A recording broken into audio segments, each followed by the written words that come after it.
Please ఇంకా నన్ను వదిలే. నువ్వేం చేసినా సరే నేను కమిట్ అవ్వను.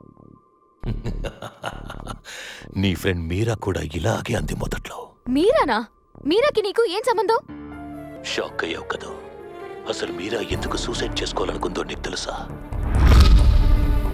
మీరా కూడా నీలాగే ఇంట్లో నుంచి లేచిపోయి వచ్చి పెళ్లి చేసుకుంది. తన హస్బెండ్కి నీ హస్బెండ్కి ఉన్నట్టే ఒక వీక్నెస్, తనపై అనుమానం. మీరాని ఫాలో అయ్యాను, ఫొటోస్ తీశాను.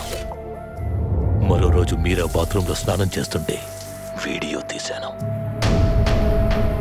ఆ ఫొటోస్ ఇంటికి పంపించి ముందు మీరాపై తన హస్బెండ్కి అనుమానం క్రియేట్ చేసి, ఒక్కసారి నాతో కమిట్ అవుతావా లేదా ప్రపంచానికి నీ న్యూడ్ వీడియోస్ చూసే ఫెసిలిటీ ఇస్తావా అని చాయిస్ ఇచ్చాను. నా హస్బెండ్ అన్న దూరం చేసుకుంటాను, కానీ నీకు మాత్రం కమిట్ అవ్వను.